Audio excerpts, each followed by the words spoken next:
우리가 지난 주일날 창립기념주일을 보냈지만 원래 창립기념일은 오늘이죠. 7월 31일 오늘이. 그래서 아마 찬양도 그렇게 골라서 드린 것 같습니다.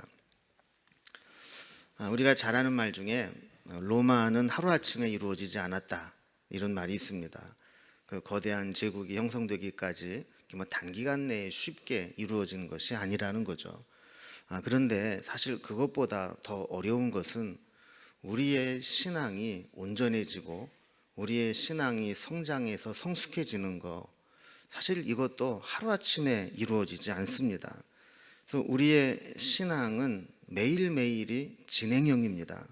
누구도 완료형으로 신앙을 완성한 사람은 없습니다. 천국에 가는 그날까지 우리는 끝까지 진행형입니다. 그리고 그 과정도 순탄하지 않습니다. 믿음이 성장하고 은혜를 받고 잘 나가는 것 같다가도 하루아침에 한순간에 무너져 내려서 처음부터 다시 시작해야 되는 경우도 있고, 계속되는 실수와 실패로 낙심을 하기도 합니다. 그러나 한 가지 우리에게 소망이 되는 것은, 우리는 아무리 흔들리고 쓰러지고 넘어져도 하나님은 변함없이 우리를 사랑하고 계시고 끊임없이 우리를 찾아오셔서 다시 일으켜 주시고 이끌어 주신다는 겁니다.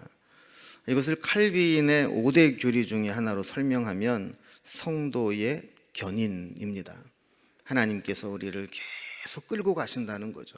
하나님의 그 은혜와 사랑으로 계속 우리를 이끌고 가시는 겁니다.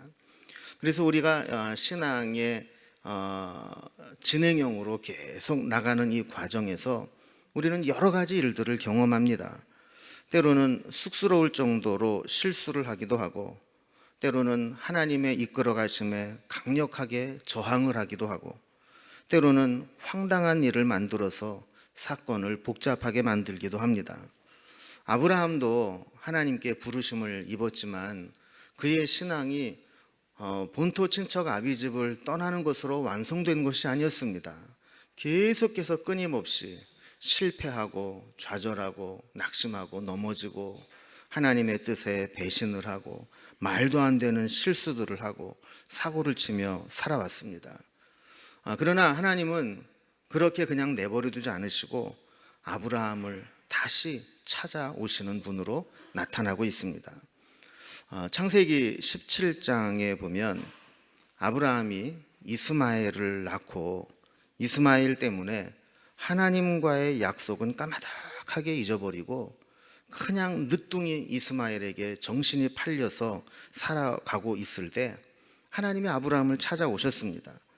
그래서 하나님은 아브라함에게 이름을, 네가 지금까지는 큰 자, 큰 아버지라는 아브람이라는 뜻에서 열국의 압이라는 의미로 아브라함이라고 내가 이름을 바꿔주겠다, 이렇게 말씀을 하시고, 또 제차 자녀와 후손에 대한 약속의 말씀을 해주시고, 그리고 할례를 통해서 믿음이 흔들릴 때마다 몸에 지닌 언약의 징표를 보면서 다시금 그 언약을 기억하도록 했습니다. 그리고 17장 21절에 보면 더 정확하고 구체적인 언약을 맺으십니다. 내 언약은 내가 내년 이 시기에 사라가 네게 낳을 이삭과 세우리라. 1년 뒤에 사라가 아들을 낳을 것이고 그 아들은 이삭이라 할 것이고 그 이삭을 통해서 하나님께서 열국의 아비가 되게 해주겠다는 그 언약을 세우겠다는 말씀입니다. 자, 그리고 이렇게 하나님께서 이제 떠나가시게 됐죠. 자, 그리고 난 후에 18장 오늘 읽은 말씀에 보면 하나님께서 다시 아브라함을 찾아오십니다.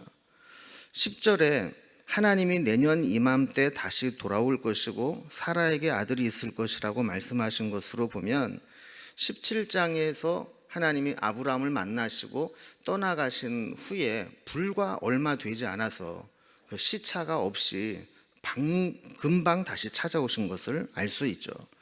그래서 18장 1절에 보면 여호와께서 마므레의 상수리 나무들이 있는 곳에서 아브라함에게 나타나시니라 그랬습니다. 자, 날이 뜨거울 때 아브라함은 장막 문에 앉아서 쉬면서 묵상을 하고 있었습니다. 이 중동 지역은 낮에 너무 뜨겁기 때문에 활동을 하지 않고 이제 쉬는 시간을 가졌죠.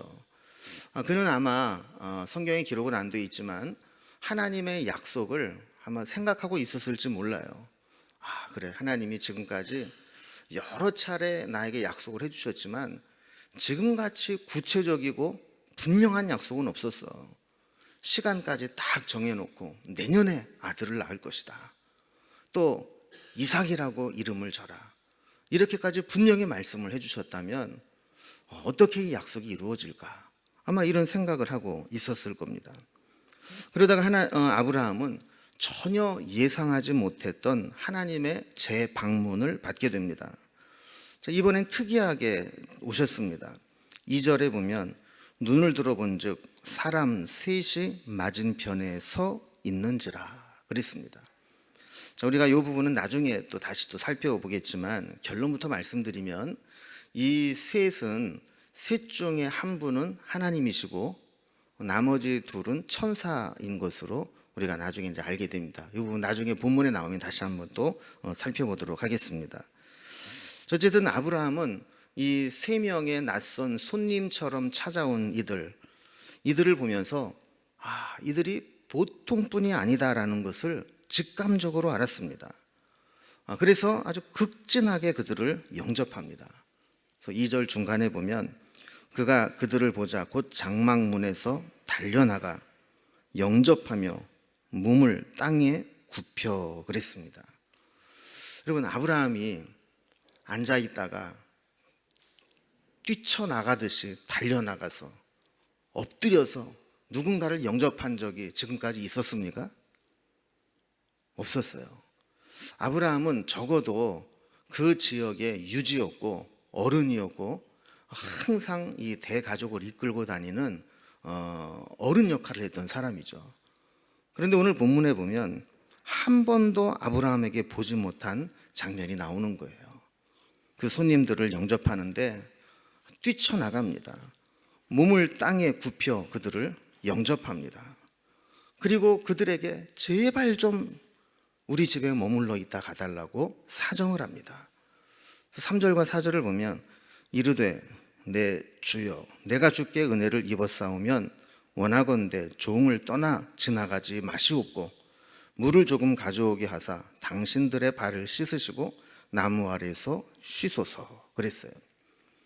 여러분, 보통의 상황이라면 이 쉬는 것을 요청해야 맞습니까? 아니면 쉬었다 가라고 요청을 해야 맞습니까? 좀 나 좀 쉬었다 가게 해달라 이래야 맞는 거 아니에요, 그죠? 그러니까 뭐 이런 거죠. 우리나라식으로 말하면 지나가는 과객이 온대 물 한 잔 얻어먹고 잠시 쉬었다 감을 허락하겠소. 뭐 이렇게 이제 부탁을 해야 되는 상황인데 상황이 반대라는 거예요. 오히려 아브라함이 제발 그냥 지나가지 마시고 우리 집에 오셔서 좀 쉬었다 가시라고. 그러면 내가 물을 가져다가 발을 씻어주고 그리고 나무 아래에서 좀 쉬었다가 가시라고 이렇게 사정사정을 하고 있는 겁니다. 마치 떠나가려는 애인을 붙잡듯이 그렇게 좀 제발 우리 집에 와서 좀 있다 가달라고. 자, 그러면서 이제 내가 주께 은혜를 입었사오면 이렇게 이야기를 하는데 이 말은 우리가 좀 의역을 해서 번역을 하면 이럴 수 있는 거예요. 그냥 가시면 저 삐집니다. 저한테 은혜 베풀었다고 했던 거 싹 다 거짓말인 줄 알겠습니다. 그러니까 제 청을 거절하지 마시고 제발 저희 집에 좀 머물다 가십시오. 이런 의미입니다. 자, 그러면서 이제 5절에 보면 음식도 대접을 해드리겠다 약속을 해요. 내가 떡을 조금 가져오리니 당신들의 마음을 상쾌하게 하신 후에 지나가소서 이렇게 이야기를 합니다. 근데 뒤에 보면 떡을 조금 대접하는 게 아니에요. 그 당시에 할 수 있는 최고의 대접을 합니다. 엄청나게 차립니다. 이 동양 문화의 겸양인 것 같아요. 여러분, 우리도 집에서 뭐 이렇게 음식 차리면 이거 좀 보라고, 내가 이거 준비하는데 얼마나 힘들었는지 아냐고, 이렇게 많이 준비했으니까 알아서 먹으라고 그럽니까? 안 그러죠. 우리는 뭐라 그래요? 아이고, 차린 건 없지만 차린 건 변변치 않지만 이렇게 얘기를 한다고요. 그러니까 아브라함도 내가 떡을 조금 가져다가 드릴 테니까 좀 드시라고 이렇게 얘기를 했지만 그가 이제 준비하는 내용들을 보면 그게 절대로 적은 게 아닙니다. 자, 아브라함의 청을 들은 하나님은 아브라함의 대접을 허락합니다. 그래서 5절 뒷부분에 보면 내 말대로 그리하라. 자, 이렇게 하면서 아브라함의 집으로 들어오시게 되죠. 자, 아브라함은 이때부터 리더십을 발휘해서 손님 대접을 지휘합니다. 먼저 6절에 보면 급히 장막으로 가서 사라에게 고운 가루 세 스아를 가져다가 반죽하여 떡을 만들라 그랬습니다. 그러니까 지금 시간이 이제 급하기 때문에 아마 발효를 해서 누룩을 넣어서 떡을 만들지는 못했을 거고 이제 바로 이 떡을 무교병으로 만들었을 가능성이 많습니다. 근데 여기 보면 급히라는 말과 속히라는 말이 계속 반복되어 나옵니다. 그래서 손님을 대접함에 있어서 좀 빨리 대접을 하고 싶은 그 마음입니다. 이 세스와는 요즘 리터법으로 환선을 하면 22리터 정도 되는 분량입니다. 물 같으면 20kg죠. 곡식은 뭐 얼마나 나가는지 모르겠습니다. 어쨌든 뭐 쌀 한 포 정도 되는 이제 그런 20kg 한 포대 정도 되는 이제 그것을 반죽을 해서 떡을 만들라고 한 거죠. 그리고 고운 가루라고 하는 것은 최고급 밀가루를 말합니다. 그러니까 옛날에는 이 거칠고 또 다른 것들이 섞여 있는 이제 그런 것들도 많이 먹었는데 이 고급이죠. 고운 가루라는 것은 자, 이렇게 최고로 풍성하게 대접을 하도록 준비를 한 겁니다. 그리고 7절에 보면 하인에게 송아지를 잡아 요리하라고 하는데 여러분 3명 정도면은 뭐 송아지까지 잡을 필요가 뭐 있겠어요? 장닭 한 마리 잡아서 팍 굽거나 아니면은 그냥 뭐 염소나 뭐 양 이런 거 하나 잡아도 뭐 풍족히 먹을 수 있을 텐데 송아지를 잡으라는 거예요. 그런데 여기 보면 송아지를 잡는 일도 이 하인에게 시키지 않았어요. 아브라함이 직접 가서 그 송아지 떼 중에서 가장 기름지고 좋은 송아지를 잡아서 하인에게 줍니다. 여러분 이게 뭘 보여주는 걸까요? 여러분 우리도 중요한 일은 누구를 시킬 수 있지만 직접 해야 마음이 편할 때가 있어요. 그러니까 아브라함도 그런 거죠. 종들에게 말만 할 수 있어요. 야, 가서 제일 좋은 송아지 잡아다가 요리를 해. 이렇게 할 수 있지만 그의 마음에는 정말 최고로 대접하고 싶은 마음에 가만히 있어, 내가 갈게. 그리고 가서 아브라함이 직접 골라서 가장 기름지고 좋은 송아지를 잡아가지고 하인에게 가져다 주었다라는 겁니다. 자, 이제 음식이 준비되자 이 음식을 차려서 대접을 합니다. 8절에 보면 아브라함이 엉긴 젖과 우유와 하인이 요리한 송아지를 가져다가 그들 앞에 차려놓고 나무 아래에서 모셔 섬에 그들이 먹으니라 그랬습니다. 이 엉긴 젖은 영어 성경에는 이제 버터로 번역이 되어 있습니다. 공동 번역에도 버터라고 되어 있고, 그러니까 아마도 이 옛날부터 이 우유를 저장하는 게 사실은 어렵잖아요. 그러니까 우유가 참 좋은데 상온에서 오래 있다 보면 이제 쉬고 상하는데 아마 그 쉰 이 우유를 가지고 이렇게 저렇게 막 저어보고 막 이러다가 이게 발효가 되면서 치즈나 버터가 될 수 있다는 것을 그 당시에도 알았던 것 같아요. 그래서 그렇게 요즘으로 말하면 유제품이죠. 발효된 버터라든지 요구르트라든지 뭐 그런 종류의 이 엉긴 젖과 그리고 생우유를 또 같이 대접을 했다라는 것은 그 당시에 할 수 있는 최고의 대접을 했다는 것을 의미하는 겁니다. 자, 그러면 이렇게 아브라함이 하나님이 찾아오신 것을 대접을 했다. 자기 집으로 모셔 들어오기를 그렇게 갈망하고 그렇게 결국 모셔 들어왔다라는 것이 무엇을 의미하는 것일까요? 성경학자들은 이러한 손님을 대접하고 영접하는 것을 예배로 비유합니다. 여러분, 예배의 핵심이 뭐예요? 예배에서 가장 중요한 것은 하나님과의 만남입니다. 특히 하나님과의 친밀한 만남입니다. 여러분, 아무리 화려한 시설, 좋은 조건에서 아무리 훌륭한 팀들이 찬양을 하고 구성을 확실하게 한 예배를 드렸다 할지라도, 만약에 예배를 드리고 나간 사람들이 오늘 이 시간에 하나님의 임재를 내가 느꼈어, 하나님의 말씀이 내게 들렸어, 이런 하나님과의 만남의 사건이 없다면 그것은 예배를 드린 게 아니에요. 예배를 본 거예요. 예배 드리는 장소에 왔다 간 거지, 하나님과의 만남의 사건이 없다면 그것은 예배를 드린 게 아니라는 겁니다. 그래서 예배의 가장 중요한 본질은 하나님과의 만남이고, 그것도 친밀한 만남이 예배의 관건이라는 겁니다. 아브라함은 그동안에도 하나님의 음성을 들었어요. 그리고 하나님으로부터 인도하심을 받았어요. 하지만 이번 사건처럼 하나님을 자기의 삶에 깊숙이, 자기의 가정의 중심에 모셔들어서 하나님과 깊은 만남을 가졌던 적은 한 번도 없었습니다. 아브라함은 하나님이라는 것을 직감적으로 알고 최고로 섬기기를 원했습니다. 그리고 가장 자기의 삶의 중심에 모셔드리기를 원했습니다. 그리고 그분과 깊이 있는 대화를 나눕니다. 그분을 영접하고 그분을 예배하는데 이 정신을 못 차릴 정도로 흥분하며 사모함으로 영접을 했습니다. 여러분, 생각을 해보세요. 지금 아브라함이 나이가 몇 살이에요? 99살이에요. 그죠? 내년이면 100살이 되는 거예요. 그런데 하나님이 오셨을 때 그 대접을 하기 위해서 지금 뛰어다니는 걸 보세요. 99세 노인 양반이 이리저리 뛰어다니면서 장막에 가서는 사라에게 빨리 22수아의 고운 가루를 가지고 떡을 만들어, 그리고 종들에게 쫓아가가지고 내가 지금 송아지 잡아올 테니까 그거 가지고 요리할 준비를 해라, 이러면서 뛰어다녔다라는 거예요.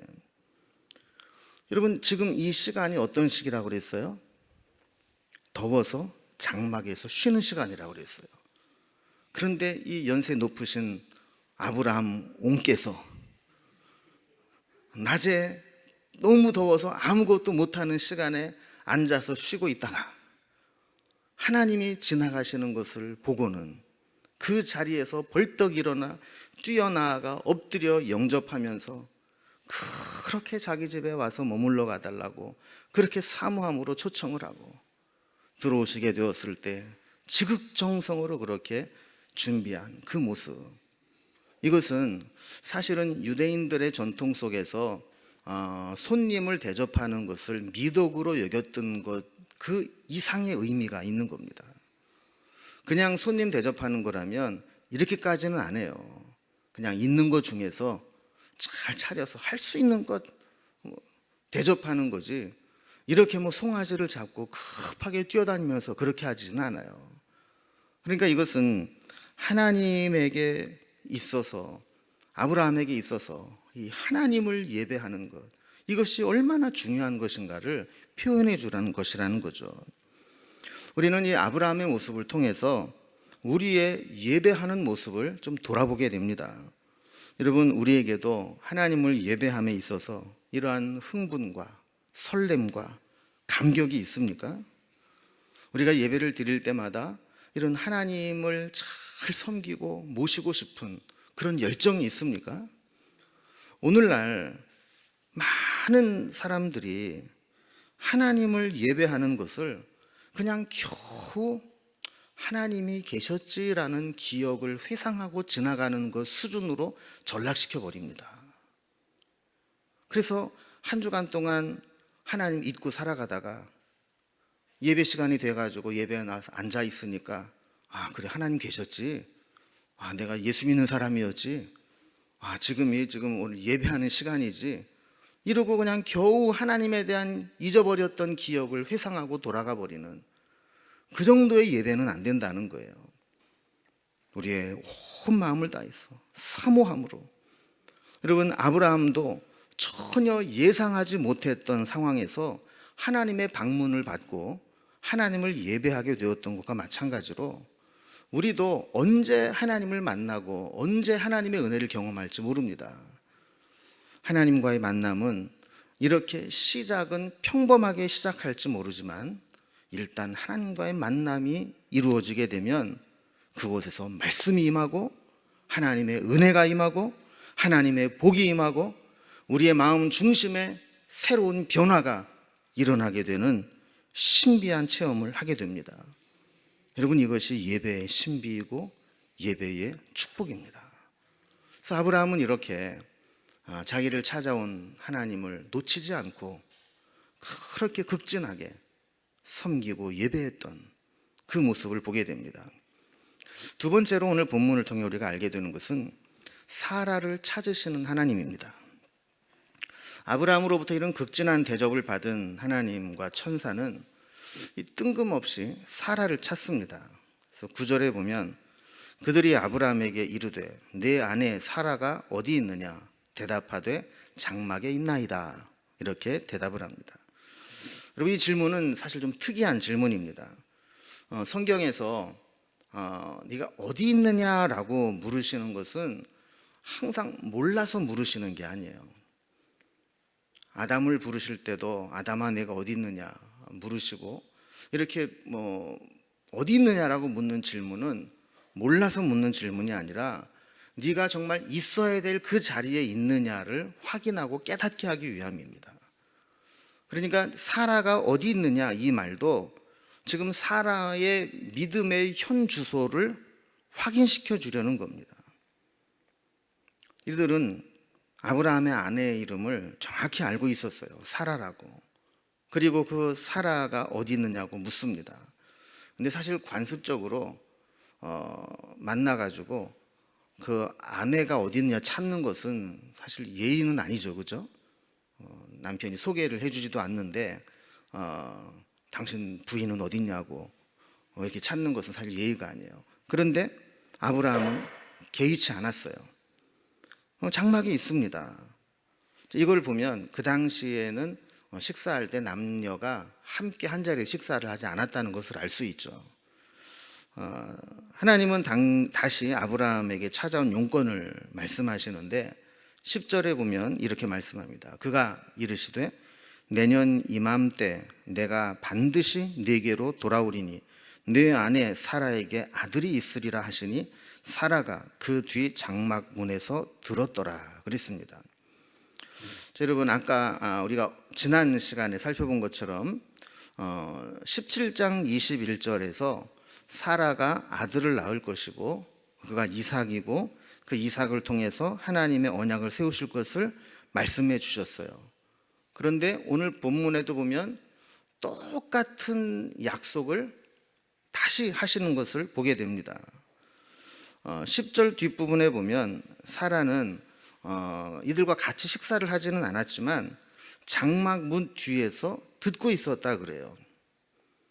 그러니까 이 사라가 혹시 음식이 부족하다거나 특별히 다른 서빙을 해야 될 필요가 있으면 재빨리 조치를 취하기 위해서 장막문 뒤에서 듣고 있었는지, 아니면 대화 내용이 궁금해서 엿듣고 있었는지는 모르지만 어쨌든 이 사라는 그 식사하는 자리에 같이 있지는 않았지만 그 바로 문 뒤에서 그 대화를 이제 듣고 있었던 것을 우리가 알게 되죠.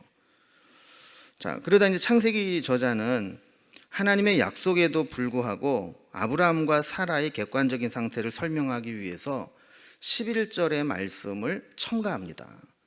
11절에 이 저자의 생각이 들어가 있는 거예요. 뭐라고 지금 얘기를 합니까? 아브라함과 사라는 나이가 많아 늙었고 사라에게는 여성의 생리가 끊어졌는지라 그랬습니다.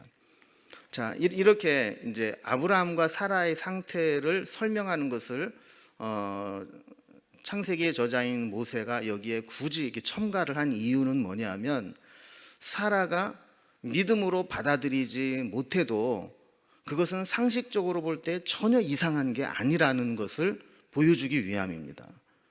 그리고 더 나아가서는 그럼에도 불구하고 하나님이 요구하시는 믿음은 우리의 생각과 한계를 뛰어넘는 믿음을 원하신다라는 것을 보여주기 위해서 11절 말씀을 첨가시켜 놓은 거예요. 자, 아니나 다를까 12절에 보면 사라의 반응이 나옵니다. 사라가 아들을 내년 이맘때쯤 낳을 것이다 그랬을 때 사라가 어떻게 했어요? 사라가 속으로 웃고 이르되 내가 노쇠하였고 내 주인도 늙었으니 내게 무슨 즐거움이 있으리요. 여러분, 한번 애 낳을 만하겠다는 거예요? 아니면 도저히 안 되겠다는 거예요? 도저히 안 되겠다는 거죠. 아무리 하나님이 말씀을 하셔도 지금 상황이 나는 이미 노쇠했고 아브라함도 늙었는데 내게 무슨 즐거움이 있으리요.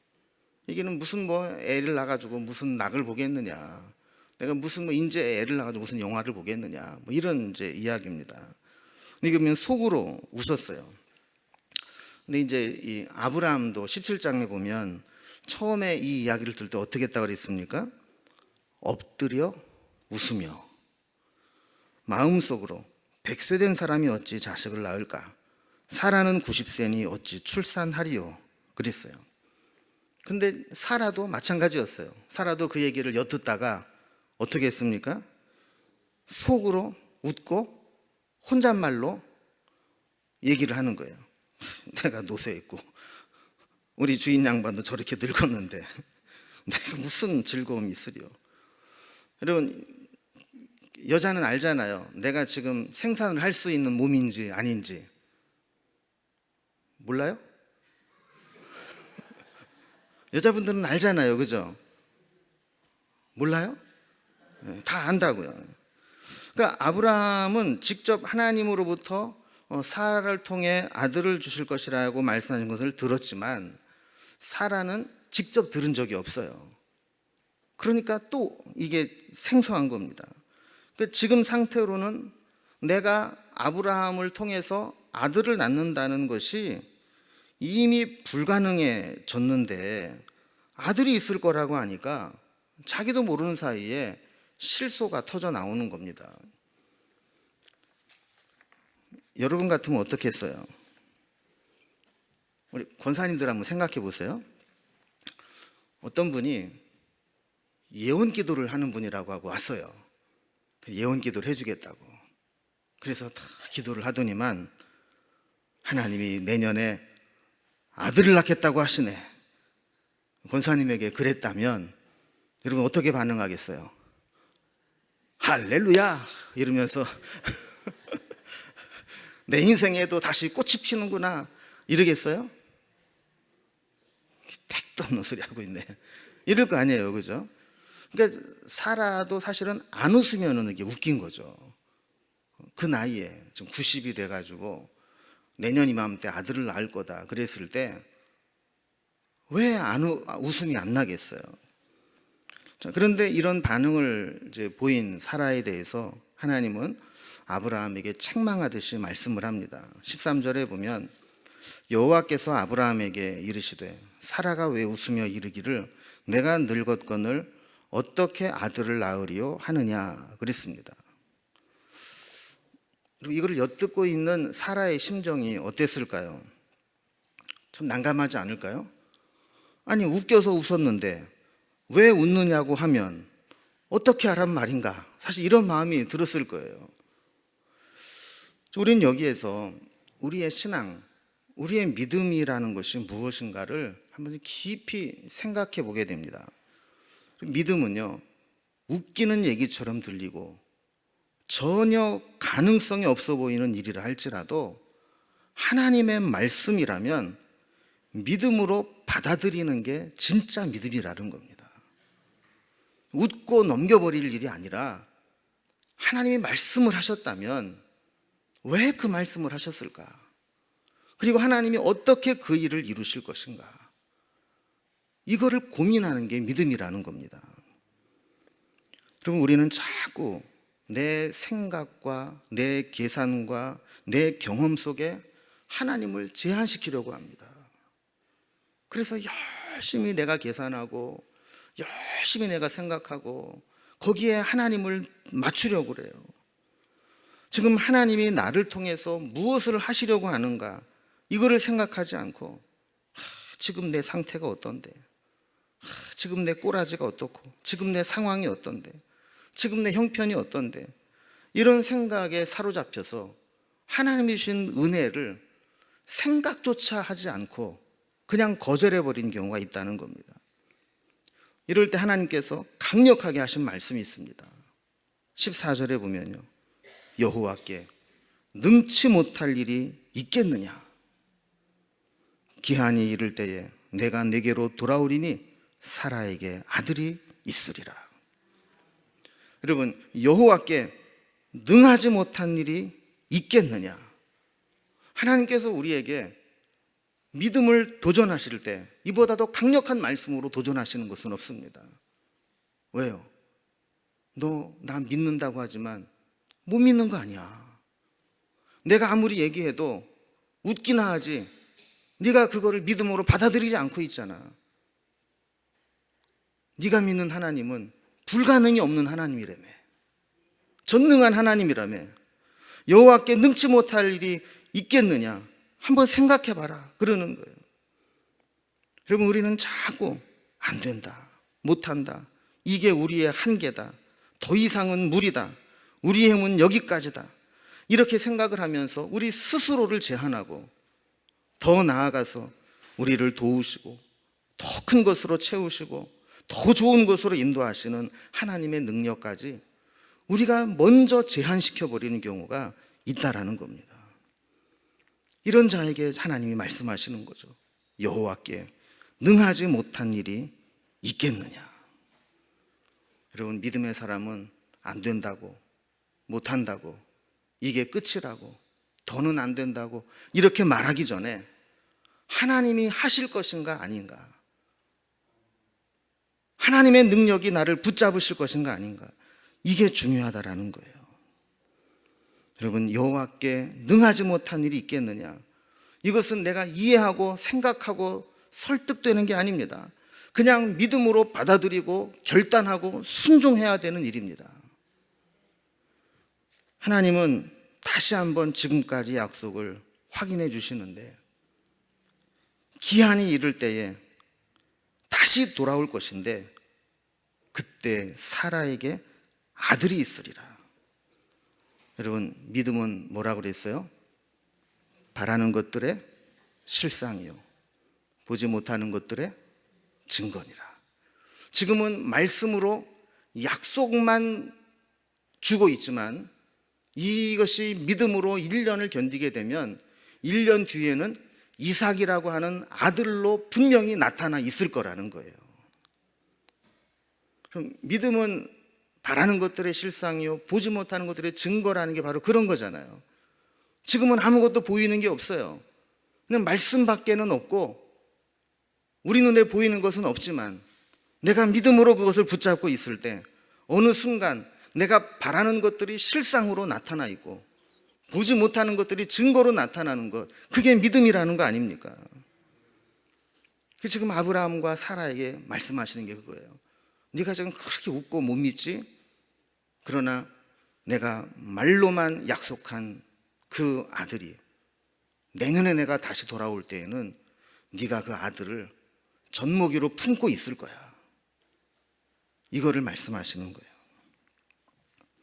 마지막으로 오늘 본문이 우리에게 보여주는 것 중에 하나는 사라와 하나님과의 웃음 논쟁입니다.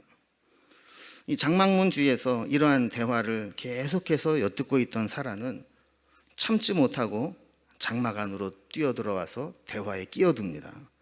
15절에 보면 사라가 두려워서 부인하여 이르되 내가 웃지 아니하였나이다. 이르시되 아니라 내가 웃었느니라 그랬습니다.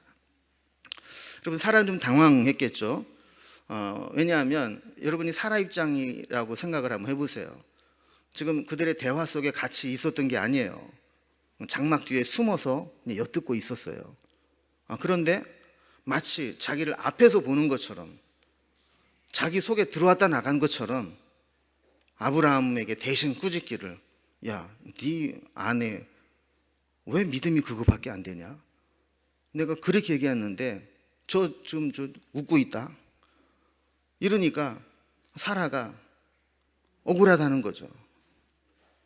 하다못해 해가지고 웃음을 참다가 들켰다거나 뭐 이런 것도 아니고 그냥 속으로만 웃은 거예요. 속으로만 이러고 있었는데 웃었다 그러니까 아니라고, 나 안 웃었다고 이러고 이제 지금 나온 겁니다. 내가 웃지 아니하였나이다 라는 주장의 의미가 뭘까요? 여러분, 속으로 웃었으니까 안 웃은 것과 같습니다, 이런 뜻일까요? 아니면 안 보이는 데서 웃었으니까 안 웃었다고 우겨보는 걸까요? 제가 볼 때 이 사라가 안 웃었다라고 하는 것은 내가 속으로 웃긴 웃었습니다. 그런데 이 웃음은 불신의 웃음도, 부정의 웃음도, 비웃음의 웃음도, 고의적인 웃음도 아니고, 입장 바꿔놓고 생각을 해보세요. 안 웃을 수 있는 상황인가? 그래도 내가 소리내서 크게 안 웃고 나 속으로밖에 안 웃었습니다, 안 들켰습니다, 이런 거예요.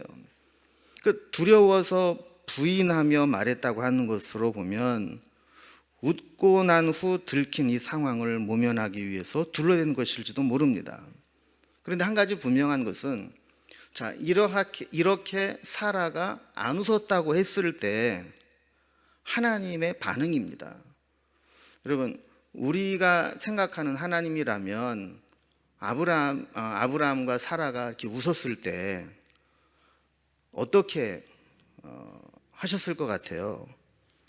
그래, 됐다, 안 웃었다고 치자, 이러고 넘어갈 수 있는 문제잖아요, 그죠?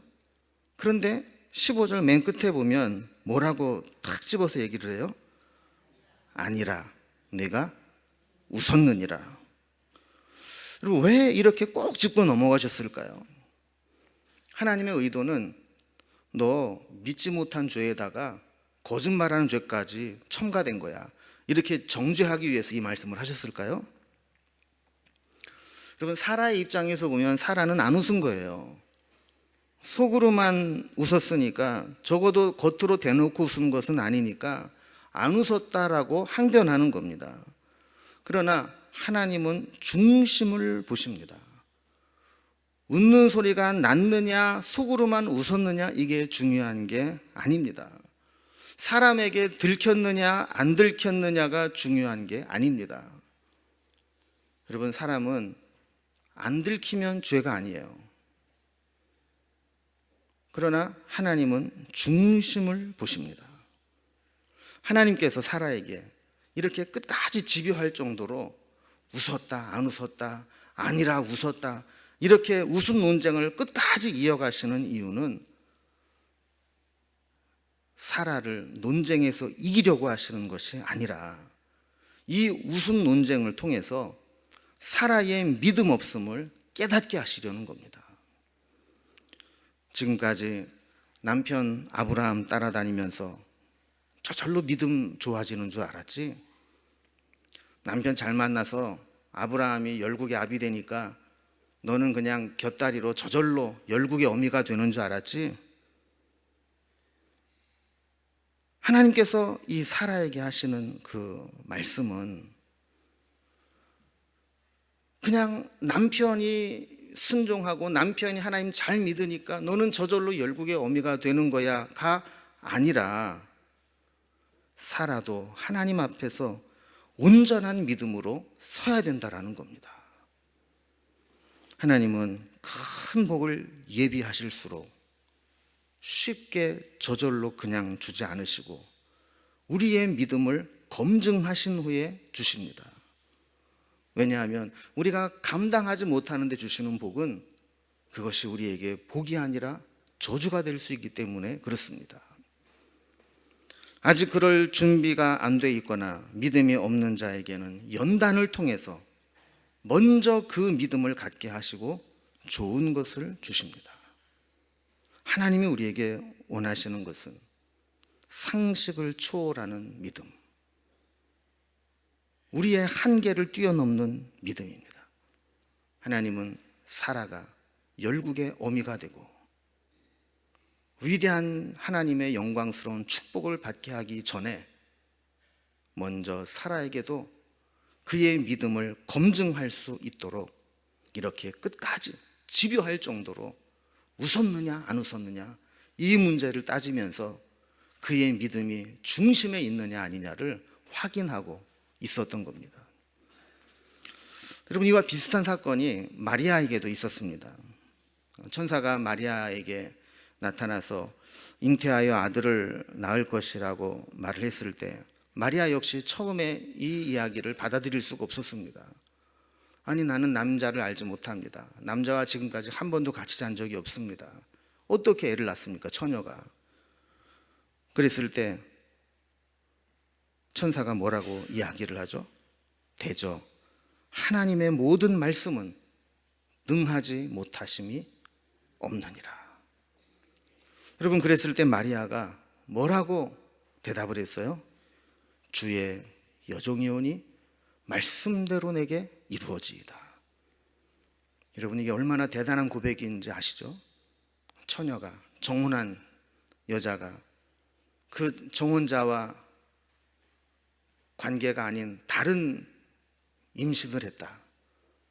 그로 인해 내게 어떤 불이익과 어떤 고난이 닥쳐올지라도 나는 주의 계집종이오니 말씀대로 내게 이루어지이다.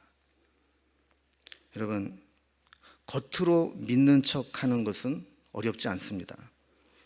때로는 믿음 좋은 척 하는 것도 얼마든지 가능한 일입니다. 그러나 우리의 중심을 보시는 하나님 앞에서 우리의 믿음을 검증받는 일은 쉬운 일이 아닙니다. 저는 오늘 하나님과 웃음 논쟁을 했던 이 사라의 모습을 통해서 우리도 한번 우리의 믿음을 한번 돌아보았으면 좋겠습니다. 하나님께서 우리에게 말씀하실 때 우리는 그 말씀을 어떻게 받아들이고 있는가? 그 말씀을 들을 때 정말 하나님 말씀이니 불가능한 일이 없습니다. 저에게 그 일이 이루어질 줄로 믿습니다. 하나님 은혜 주시고 하나님 힘 주시면 우리 교회에도 얼마든지 이런 일이 일어날 수 있습니다. 우리가 가지고 있던 기도의 제목, 하나님이 주신 비전, 하나님의 그 말씀이 우리의 생각으로는 아직도 멀어 보이고 불가능해 보인다 할지라도 우리는 하나님 말씀을 믿고 능치 못하심이 없는 하나님을 믿기에 우리는 능히 감당할 수 있습니다. 이 믿음이 우리에게 있기를 바랍니다. 우리 하나님과 웃었느니 안 웃었느니, 믿느니 못 믿느니 이렇게 따지지 마시고 믿음으로 순종하시고 받아들이시고 아멘하고 하나님이 주신 은혜의 자리로 나아갈 수 있기를 주님의 이름으로 기원합니다. 기도하겠습니다.